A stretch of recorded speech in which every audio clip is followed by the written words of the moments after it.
Now then, people, good evening and welcome back to another edition of the Leeds United Ladies Show that we still don't have a name for. But why does it need a name? Does it even need a name? It doesn't. It's just people talking about Leeds. It doesn't matter.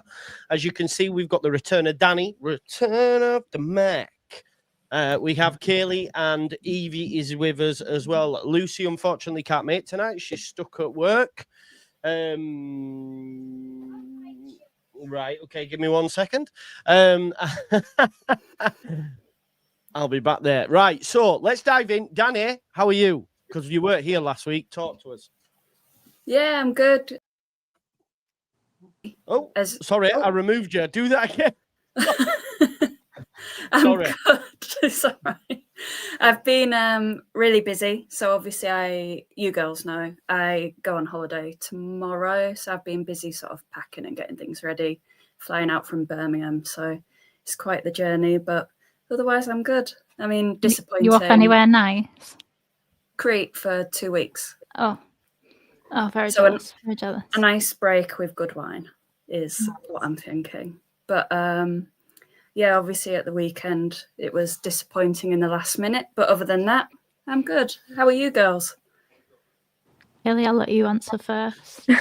I'm all right. I'm going out tonight with a few uni friends. It's someone's birthday, so we're all going out.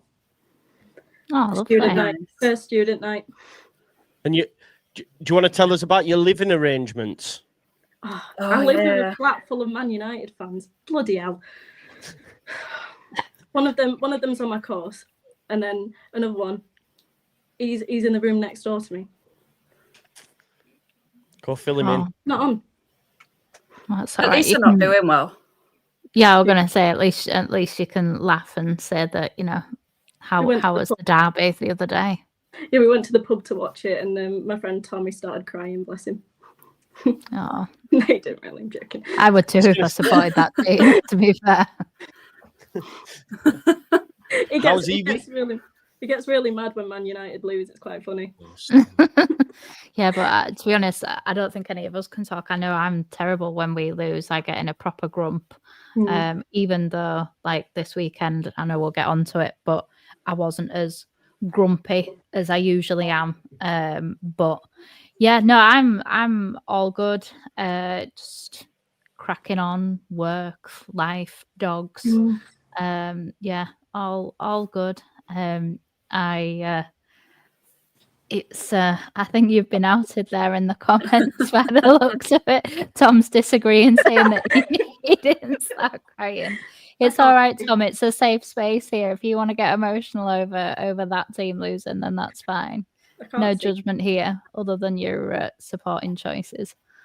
Sorry, but Tom. yeah. Really. No, I think my week would have been made better if we'd have had at least a point at the weekend. I don't know about you ladies, but I think we definitely deserved a point. I know, you know, it's not sexy football. It's not kind of obviously possessive football when it comes to how dominant we were last year. I think it's a really large reality check that even the teams that we need to kind of view as teams that we need points off is still going to be incredibly difficult because the caliber of team is so much higher than the championship, and that's no disrespect if we end up there next season.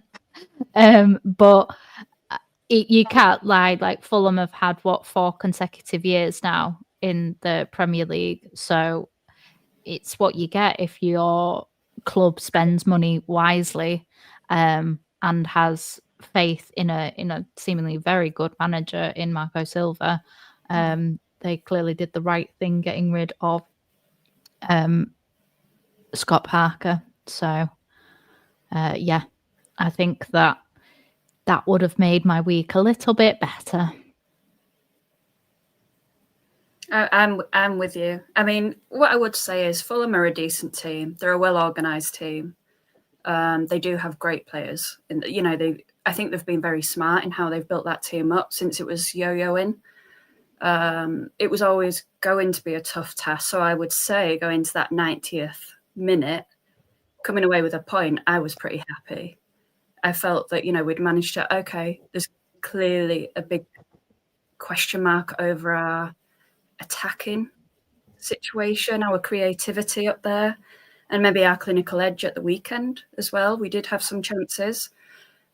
But I would say to get that close to coming away from a point, and I agree with you, Evie, coming away from a point would have just been much better.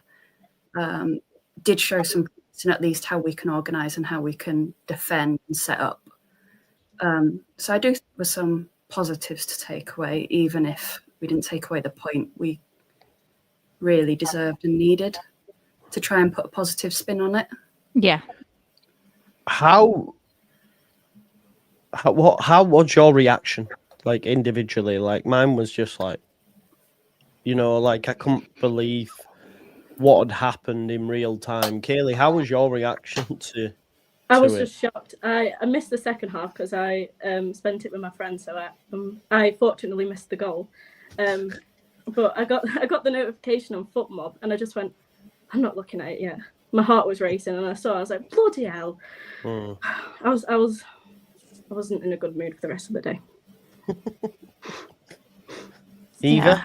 I threw the TV remote the other side of the room. I was really pissed off, to be honest. I can't lie. I was not in a good place. I was very composed afterwards, but at the time, and my husband always tells me off because I'm like, we're going to rue these missed opportunities in this first half. And he's like, you jinx it every time.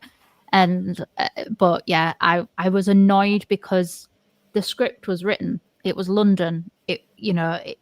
We know that we've screwed up with our attack in terms of we're depleted from last season's championship level squad. So why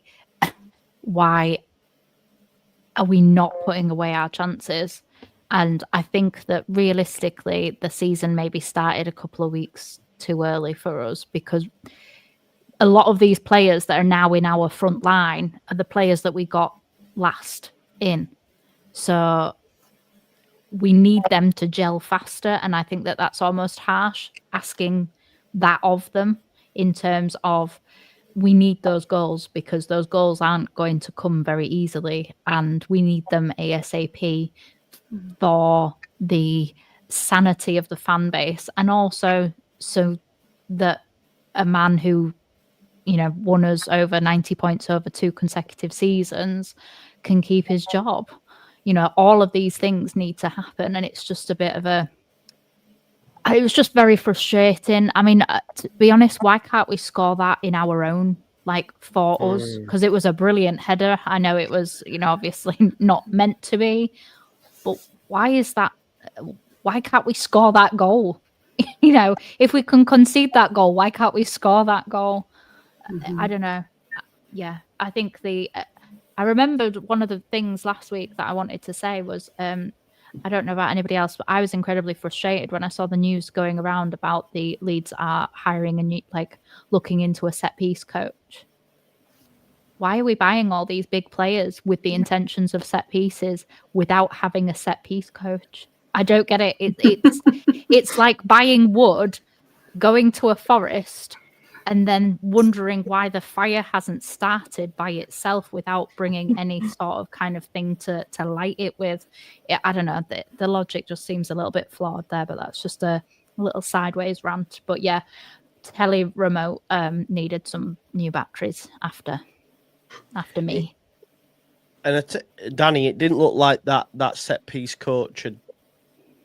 I don't know if he's got the position or what, because they were arguably worse on the weekend. Yeah, I mean, I thought I first heard this rumour. I might be wrong. Maybe I'm just forgetting time now, about a month ago. And if I'm honest, I might be wrong. Maybe I'm just confusing my time. I thought I heard about it a little bit ago, and I just assumed under the desk I'd missed it. It had happened with, like you said, Evie, with the kind of man giants we brought in. So when I saw it again, and clearly we didn't have anyone in, it doesn't make any sense. It's a wasted, even though we actually did well in that first stretch, it's a wasted month when actually that could have been the difference of a point at some point. So it, I'm with Evie. It doesn't quite make sense. I think it shows some degree of naivety. I think we've clearly seen that this summer anyway. 100%. I don't want to be too negative on it, because I do think that it's funny. I have to be honest. I've never been a Farker out, but I've not felt a connection to him. I'm a little bit. I'm grateful for what he's done, but I'm a little bit indifferent to him as a person. But I now feel a little bit protective of him. Like, if it's his job that goes, it would be very unjust and unfair, because they've not given him a fair chance. And what we have seen, where he's been able to organise us, whether we agree with all his decisions, has actually been quite promising if he'd have had everything he needed, including a set-piece coach. But to answer your first question, my reaction was a few swear words and I turned the TV off. And I actually thought your exact last point, Evie. I thought, why can we not do that in the opposition net? Because so disheartening, isn't it? When we dominated elements of that game. I'm not talking championship level last season dominated, but we smothered them. So maybe dominated isn't the correct word, but we at least smothered them in their own back garden. And I think it was Rob on the Square Ball said something which I completely agreed with. We can't go 1-0 down because we haven't made investments in that forward line. If we go 1-0 down, we're done. At this moment in time, I don't see where that fight back is coming from. We can't score one, let alone two. Yeah, I know. And I think that's just, and it's what we all kind of said the other week of, they've left it so that if the defense screws up just one time, we're done for. We can't even get that 0-0 point. So if the defense messes up once, we're done for. And then on the flip side, we've got an attack that waste limited opportunities which we get presented to us. It's kind of a recipe for disaster. At the end of the day, we're still comfortably lower mid-table, which is how I'm going to view that as. I'm not going to view it near the bottom. I'm going to view it as lower mid-table. But it is concerning. Like, it is, because it's not even like we haven't scored. We're not creating chances to score. And I think that's more concerning than anything else. Is I could handle if we were having a Bamford type season where there was lots and lots of opportunities and he was just missing them, or multiple people were missing them, but we're just not creating. And as soon as we go one down, what is the plan? And I don't think, like you said, Danny, I feel protective, and I understand what you mean about not having that personal connection. I do think that we are going to struggle because we've had the ultimate personal connection with Bielsa. I think it's a real struggle for he's one of a kind for a reason. So I do think that we will struggle to maybe find that connection again. But if you haven't given him the tools to score and you've only given him the skills and the players to defend, if they make one mistake, what is his answer? He doesn't have the players to have the answer. Fulham, the momentum completely changed with the subs. Like it just, I thought Kevin, however you pronounce the Kevin name, because I'm presuming it's not our Kev, but however, like when he came on, that was it. It changed. It was a matter of when, not if. And they weren't creating outstanding opportunities, but we just looked like we were holding on for dear life. And whereas if you remember this time last year in the Championship, we were the team that were doing that. We were bringing on Dan James, we were bringing on Nonto, we were bringing on Solomon, we were bringing on Joseph, we were bringing, Pirro at the beginning of last season when he was like the super sub. We don't have that game changer in the Premier League. Even when, obviously, the second season back in the Premier League when we almost got relegated. We had Rafinha. We even had JUSTJOE. You know, he came on and changed games in that season. I'm struggling. I was pleased with Okafor, but I am struggling to see where that game changer is right now. Yeah, I don't know if anybody else agrees or disagrees No. or thinks I'm being pessimistic. No. I agree. There isn't one. I mean, what Aronson starting. I like Aronson, as everybody knows, but obviously in the final third, he's not amazing. He's definitely not Premier League. James hasn't looked himself. I don't know if James is fully fit. I don't know if there's an underlying issue there. And then Okafor and Nonto, like, it's much of a muchness. I don't want to be disrespectful to them, but you made a great point, Evie, in terms of when they're bringing on that Kevin. What we're missing is our Rafinha. This time we don't have a Rafinha. We had that last time, didn't we? And I don't know about you, Kaylee, when you're watching it, it's a little bit boring to watch as well, I think. As much as it can be. To be fair, I think Daniel James has passed his best. I don't think he's quite Premier League level. He came on too late for the Fulham game, so he couldn't really show his full potential anyway. He looked a bit, I don't know, just not himself, like you said. And the same with Dominic Calvert-Lewin. I thought when he came on, he did his job as a striker. Well, not really, because he didn't really score, but he didn't look spectacular in my eyes. I hear, like, obviously started his first game at the weekend, and we still yet to get 90 minutes out of him. I think, Danny, we just have to continue playing these players and hope that they find some way into form, right? I think because, like, there's nothing we can do now.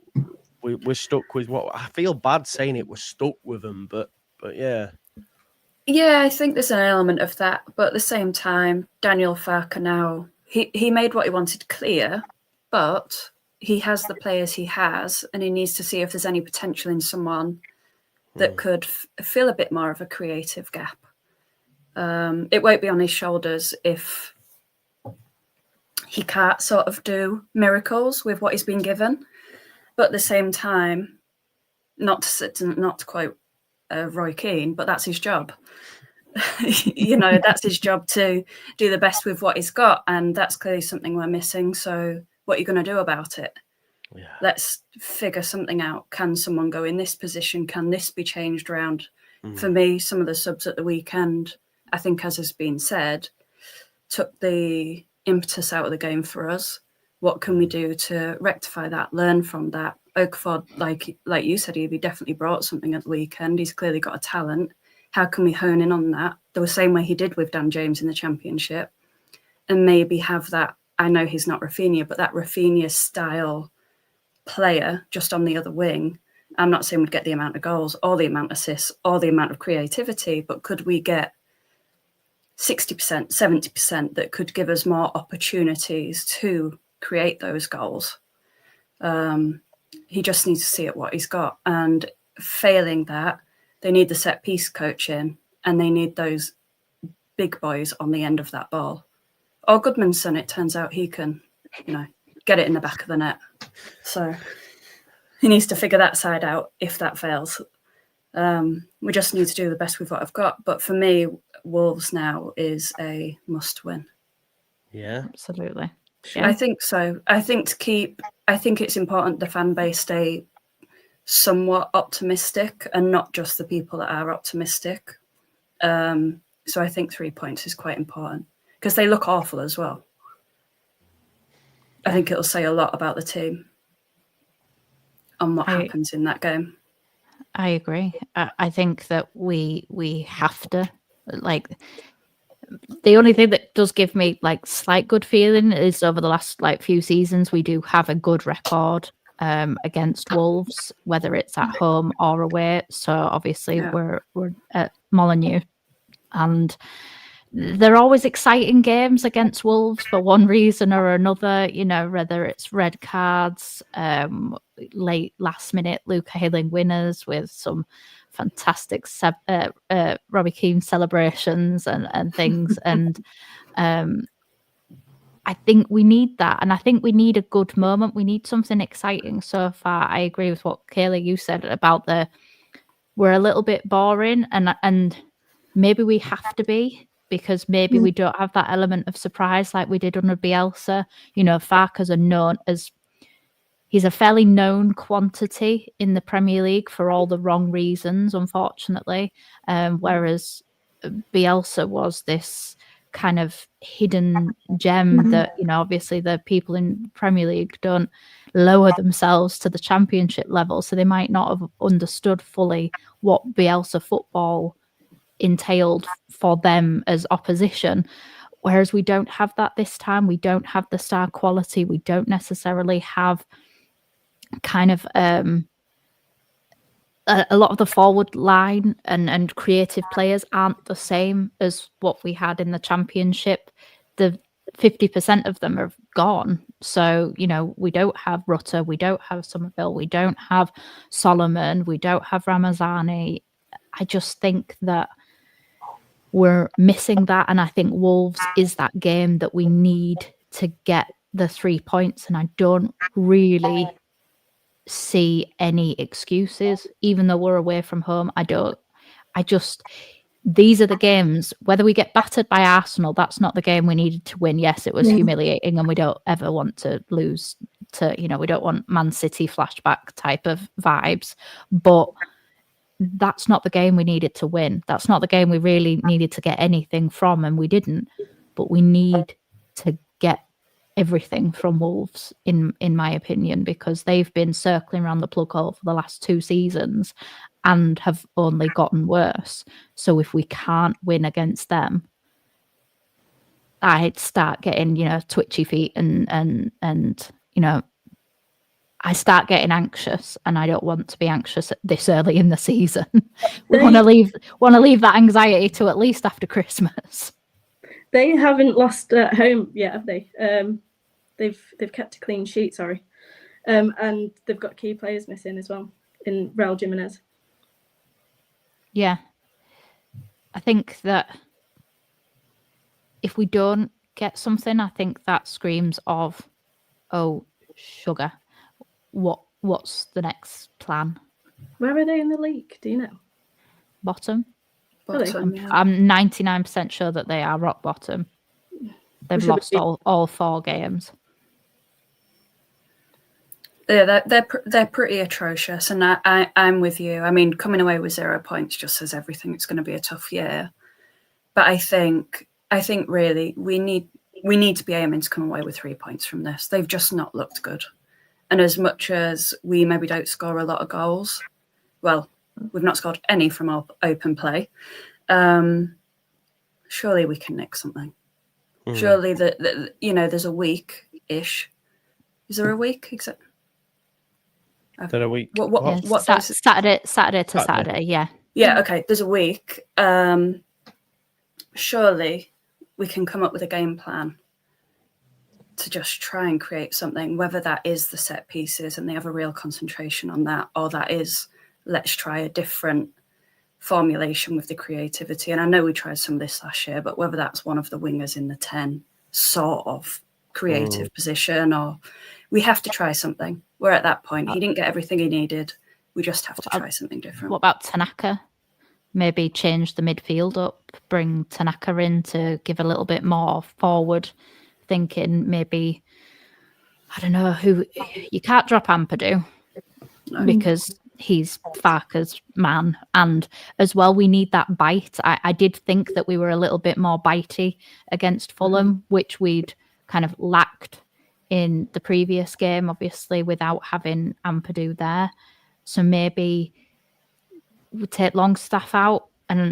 But I really do rate his last 2 performances. I thought Longstaff was very good. Obviously, he hit the crossbar, didn't he, as well, you know, from distance. So, but I agree. We need that just if we don't have the players, then we have to make the players work in positions that we need. And Tanaka can create that. He can be a little bit more forward thinking, but without losing too much defensively, because we know he can do the defensive work. But I do think that we need to do something to change it in order to give, maybe Nonto starts on the right and Okafor on the left, and then you start Dominic Calvert-Lewin and go from there. I'm hoping that Dan James is back just for the bench. I begrudgingly agree that so far he hasn't shown he is Premier League starting quality, but I do think he created a few chances for us as soon as he came on the pitch, but he then got injured in one of the chances that he created by giving us a set piece just outside the box. But yeah, we have to make the players that we have available for us do better, and that will be, like you said, Danny, a real test for Farke as to that's him earning his money, is if he can get slightly more out of the players than originally they were going to give. If we'd have got extra players, we wouldn't be asking extra out of other players, but now we need them to step up and do a little bit more. Yeah, absolutely. And I think if Farke can keep us hanging in, where it still looks like we could survive, but there's that precipice of it could go either way, like there was the year we went down, actually, a little bit. It could have gone either way. It might give them a bit of a kick in January, give him someone creative. If you have to sell someone before the deadline, whatever, give him someone. Or a loan. It might be that kick behind the scenes that they must be feeling. It must be glaring the. I know that they're not exactly football fans, a lot of them, but they can't be that silly that they don't see it. They don't see that we need something. Agree. I mean, they've been involved in the club since 2018, regardless of whether they had small amounts of shares or not. Yeah. They've still been involved and still had an ownership element since 2018. So if, within 7 years, they don't understand that strikers score you goals and 10s and wingers create those opportunities for said striker, then they've been doing things with their eyes closed. Yeah, it's like you were saying, Evie, just a second ago. You don't want to be anxious already, but it almost feels like it could be squeaky bum time, and we're 5 games in. Do you know what I mean? I feel like an Arsenal fan, just being very reactionary and over the top. But that's what it, And this is the wider issue of the fact that there's such a drop off financially. If we could afford to get relegated and it not be the end of the world, then it wouldn't be as stressful. It would be the fun game that it started out being. But this is the reality, that it's scary because we know that we'll lose our best players. And at the minute, we don't have solid backups to those great players. We don't have a Tanaka replacement. We don't have even a Nonto replacement and things like that, or Strauch and Rodon and, all of these people. So, yeah, I think that's what makes it difficult when you are being slightly reactionary, because on paper, we sound stupid saying that it's a must-win game 5 games into the season. But this is the reality of the Premier League, because as well, you get stuck in a rut, don't you? Yeah, it's because the mad thing is, I was talking to Wolfie last night, and if we beat them, we put 7 points between us and them, which is a big gap. It's a big gap so early in the season, and would really put but on the flip side, we give them their first win, and then we're 1 point in front of them. And I know it's probably crazy to be talking about it so early on, but we know that we're going to be in a relegation battle. I think Wolves are probably realising that fact as well. So it's this is a real chance to get a start upon them, as it were. For me at the minute, it's so hard for me to predict because I just don't see where the goals are coming from. And it's mad to go from this free-flowing side last season and to now, like, we're so good defensively. I genuinely am like, right, I'll take on all comers at Ellen Road. Feck it. I think we'll give anyone a game.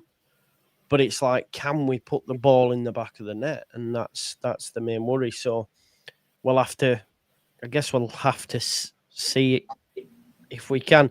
On the other side of it, Darlow, we were all worried. Thought he played really well. He was unreal. I thought. He was really good.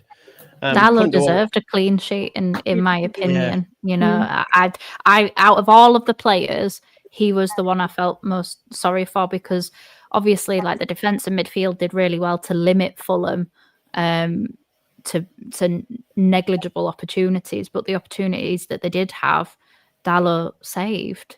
You know, and one it's almost gutting because obviously the most spectacular save he made ended up leading to the corner, which ultimately wins them the game. But, you know, he can, I know it's a team game and the team win and lose together, but he can go home knowing that he gave a really good showing of himself. And depending on how long Perry is actually out for, Perry has to earn that shirt back again. It's so true. Would you, if he puts in another stellar performance, then it's a case of, right, well, that's his shirt now, do you reckon? I think Farke is like that in general. Yeah. I think if somebody proves it, then he doesn't always, you know, I mean, I know a completely different position, but look at Ramazani versus Solomon last year. You know, Solomon earned the shirt once Ramazani got injured, and then Ramazani never seemingly did enough, in Farke's opinion, to gain it back again. So if Darlow does that, I mean, and I'm all for that. I don't really care in terms of, I just want my team playing well. I don't care whether we bought Perry in to be number one. If Darlow ends up doing the job and does it well, I don't give a damn. Obviously, nobody expected to still be seeing Melee on the team sheet. That was mad. Yeah, I did feel like, oh God, if you could sum up probably the transfer window, that would be it.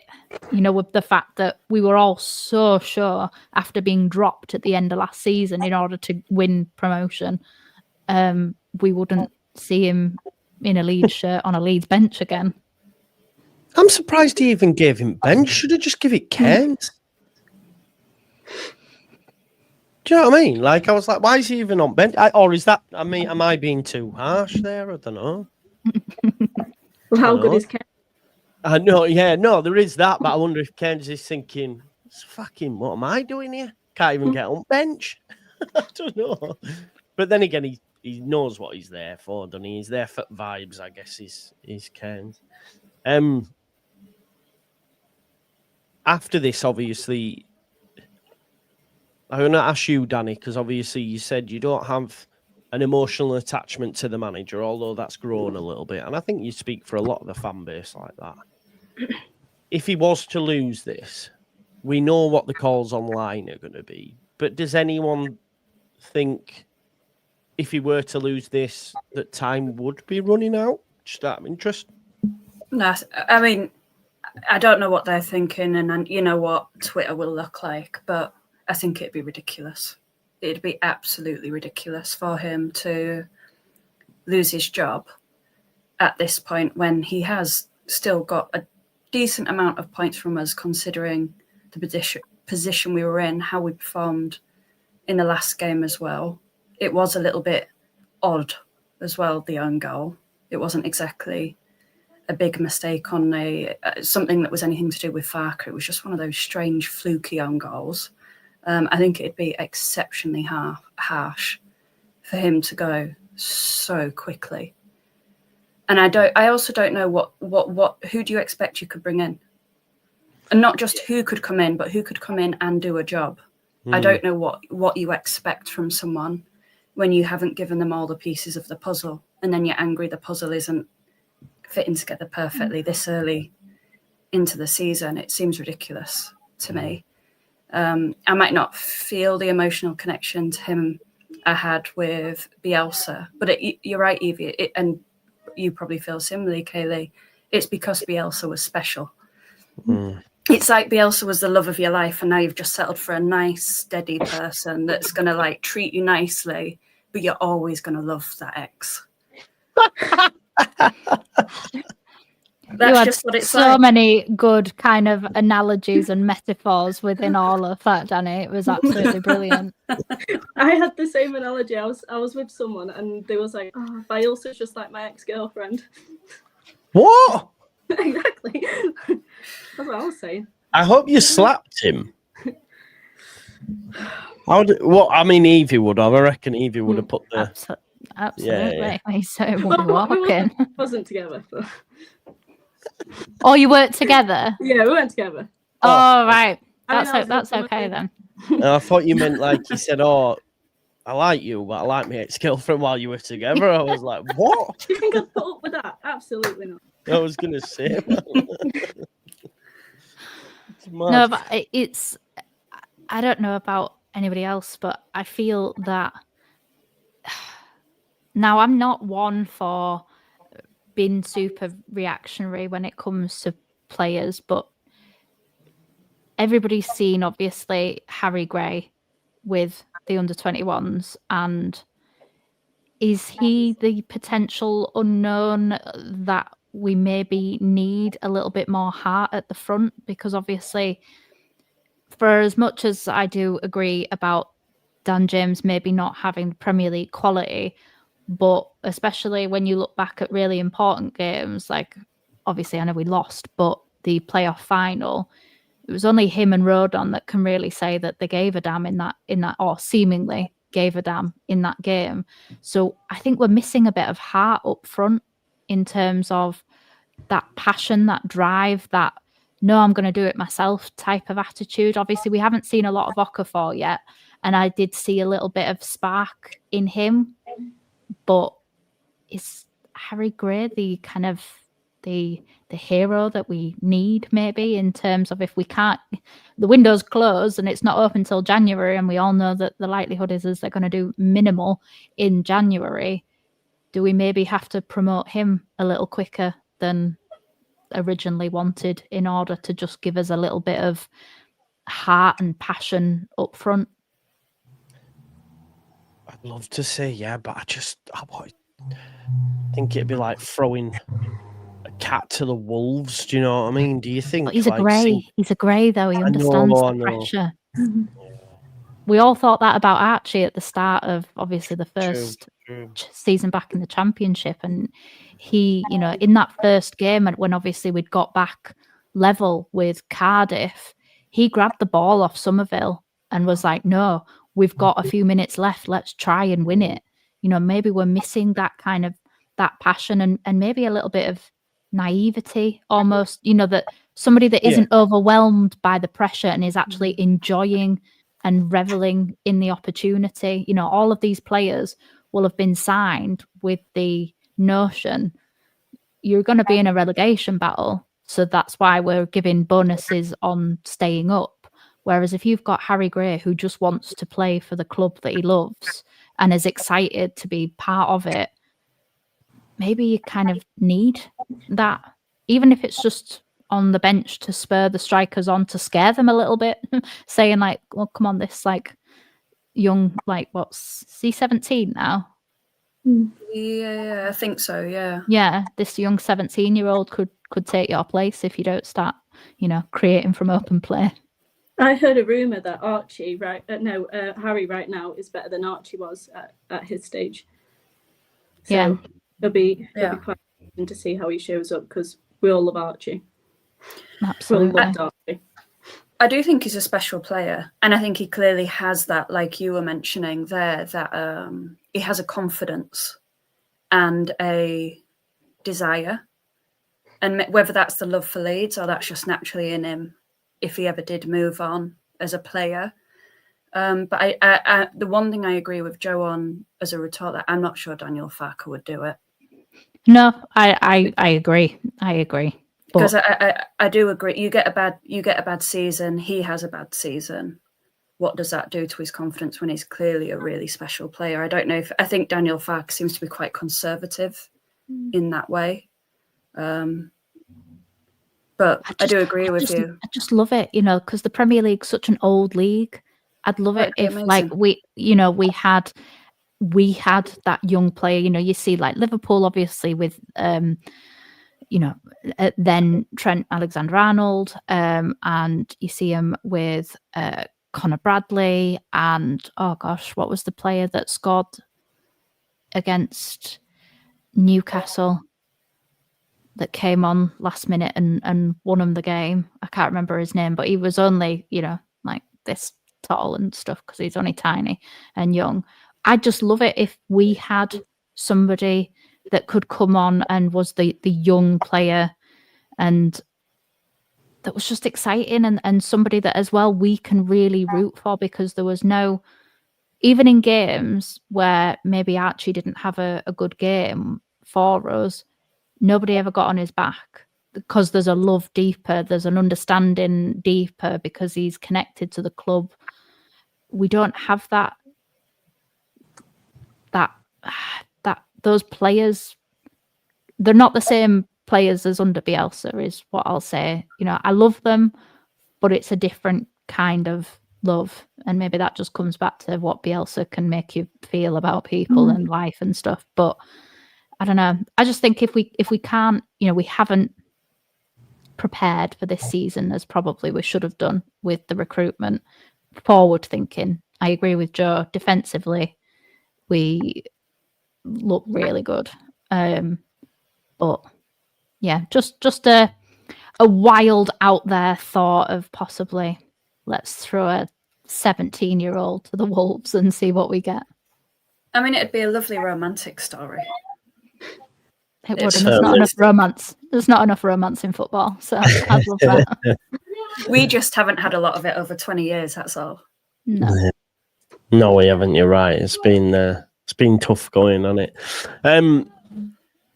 So, is a point a good result on the road, or even against Wolves, or are we at the stage where we're like, nah, this is one of the teams we need to target for a win? Because for me, like, if we do draw, I'm all right. I'd rather we win, obviously, but if we did draw, I'm not gonna, lose my head, is what I'm saying, I guess. But what we're saying, like a lot like Busy says here, and many others have said, no, we need all three. We need to get all three. I think we should win this game. Like, my head says we need to win. My heart, I think that we're going to draw it 1-1, but right, we need to win it. We really do. I hate making predictions at the minute because I can't see us scoring goals. That's my issue. I'm like normally I'd look at this and say, why not a 2-1 win? But then I go, how the fuck are we scoring 2 goals? Do you know what I mean? So it's like 0-0 or 1-0 either way. Like, that's where my head's at the minute, which is shitty. I don't think it's curtains if we come away with a point. No. It's still a point. We've already got 4. It's keeping that total tottering up in line with that. I've got in my head the point a game. So that's sort of okay for me, but I would like 3 because it just gives you that rest easy for a little bit longer. Even if you come away with nothing from Bournemouth, for me, then you go, whew, okay, points are in the bag for this sort of stretch. Let's look at what the next stretch looks like. And I know that we do know we've got tough stretches and everything else, but can we keep it going that way?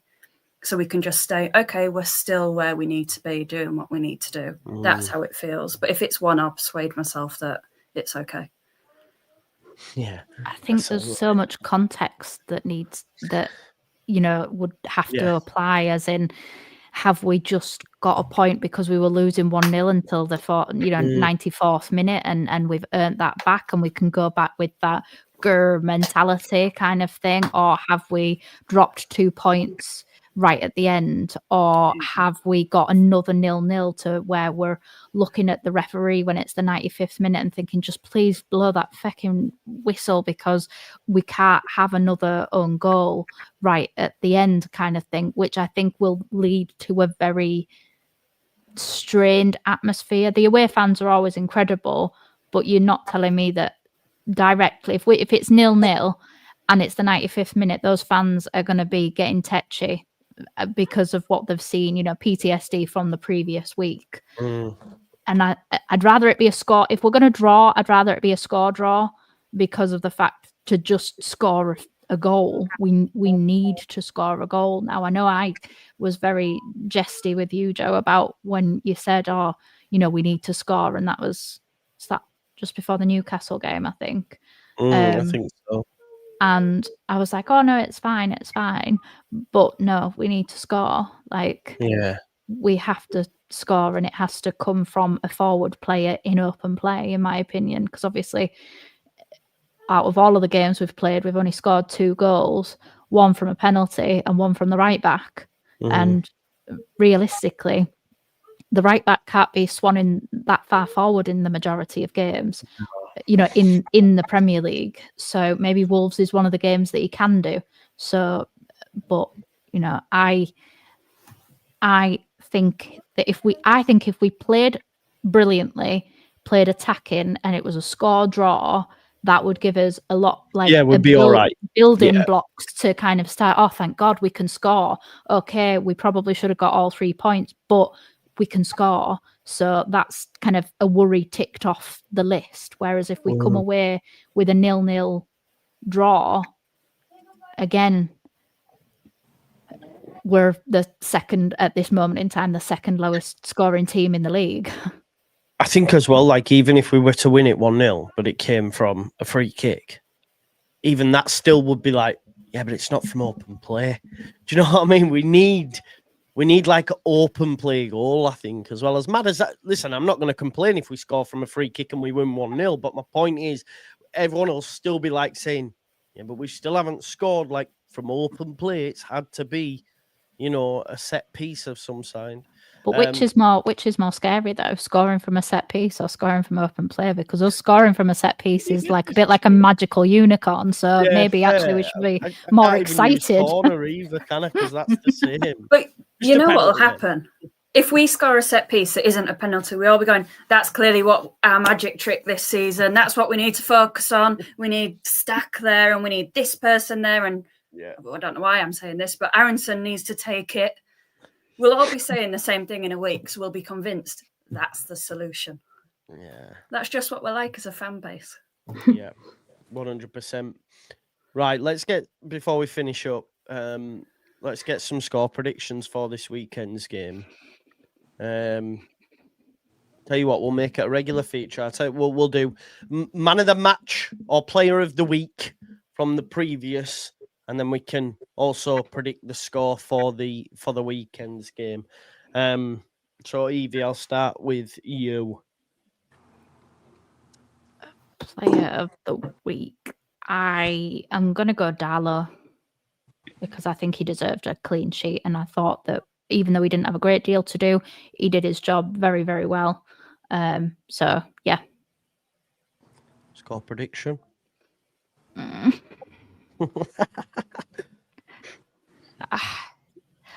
Right, my head's saying 1-1. My heart's saying that it's Wolves, and we've had some really tasty games in recent history at Wolves, and so I'm going 3-2. If we scored 3 goals, I'll be like, oh my God! My post-match will be, we're getting your Conference League! Kaylee, player of the week, and then your score prediction. Well, Evie just said what I was going to say, literally. Carl Darlow, player of the week, and a 1-1 draw. 1-1 draw. Cool. But I thought Goodmanson played really well, even though he did. Yeah. You want to give him a charity one, don't you? You're like, I'll give it Goodmanson. Yeah, I think he deserves a bit of love, bit of a pity love. Yeah, he was crying by all accounts in the. Was he? Oh. That's what I Farker don't- said. He was crying don't in the know. dressing room. Oh, I don't know how I feel about that though. It's a bit soft. I feel sorry for him. I don't care if he thing. cries. I'm not saying men but can't just at- cry. at the Please know game. this. Yeah, I'm I'm like, not either. let's fucking be more right. Okay. You want to be like angry about it. Yes. I don't know though. Maybe. But if you have too much anger, you then go all Jesse Marsh and people start getting injured and getting red cards and stuff like that. So maybe a little bit of crying's better. And also it might, I know it sounds daft, but it might genuinely help morale because then everybody takes care of him and everybody protects one another if they're feeling that somebody's had, the short straw with scoring an own goal. When up to that point, I agree with Kaylee. I think actually he was probably our best player. But realistically, you probably can't give it to somebody who's cost you 3 points. No. But cost you a point because obviously at that time we were getting a point. But yeah, I hear you. Actually, come on then, Danny, over to you. Just on that quickly, you're right. I forgot that Tanaka actually cried, didn't he, after a game last season? And it seemed to do him some good after that. So you've made a good point. But just come out and do it in the other net. You've persuaded me. But I think it's my first, win prediction. So it's 1-0 for Leeds. Please, I hope. That'll do. That's fine. And my man of the match, it would have been Darlow. So I will say Okafor because he showed glimpses that were promising. But Perot's in my bad books. I don't know if any of you have seen the TikTok clip where they're talking about whether English food is underrated. And he clearly hates English food. So he's in my bad books. How can you hate a Yorkshire pudding? That was exactly Cairns' point. You need to go watch it. I started to watch it and then I got a little bit bored. Maybe because I'm just bored of the football and everything. I'm like, I can't be asked watching the rest of this. Yeah, I watched it on TikTok. It was like a minute. Oh, see, I watched the full YouTube thing. Like it was, Well, I didn't watch it all. I didn't see that food bit. I think I got up to the best right winger in the league, or was Salah the best winger, or something like that. We shall see. What's that? Have you seen Joe After a Monster? What's this in response to? I don't know. To be honest, they have no effect on me now. I drink them that much that, like, I don't really feel the effect. It's a bit strange because I went from drinking them right at the start and sharting myself to now them not even having an effect on me. So yeah, I've become immune to them. I think gone numb to them. Yeah, exactly. I had to stop anyway because I think it was actually affecting my mood. It would do, yeah. The amount of sugar in them, I think you have like caffeine. Yeah. So caffeine will if you have more than lots of caffeine a day, it makes your mood. It makes you anxious. Oh, really? Yeah, and it also affects anxiety medication as well. Caffeine. So any sort of antidepressants or anxiety medication, caffeine massively has an effect on as well. In what way? It can cause you to. In what way? I'm stacked. It can cause panic attacks and. I haven't done that in a while. And anything like because it elevates your heart rate, it can trigger off other anxiety responses to extreme situations. Yeah, that's why I'm a decaf girl. You can't regulate your nervous system. I hope Dr. Kaylee. What's going on here? What's going on here? See, the antidepressants are supposed to regulate your nervous system, and when you've got caffeine pumping through your blood, it's not regulating. It's not going to regulate much. Okay. Yeah. Well, that's a life lesson at 37-year-old. Thank you for that. Right. Well, I think on that bombshell, people, and that's what it is. We will leave it there. Thank you, Evie. Thank you, Danny. Thank you, Kaylee. Lucy will be back with us next week. Danny, you not be here because she'll be on holiday, right? Yeah, I'm away for the next 2 weeks. 2 weeks? It's all right for some, innit? It's all right for some. When you going? Oh no, you've all been actually. You've all gone. You two have been. You've been to Florida. You went to Greece. Yeah, I went to Crete as well. Yeah, and now you're, oh, fuck's sake. We got it, Oliver. We had Kaylee's. She said 1-1. And Darlow. Yeah, so we had Darlow. Yeah, okay. No one wants mine. Not bothered. Right, bye. Oh, Joe, what was your player of the match? Yeah. Okay. You don't usually need to be asked these things.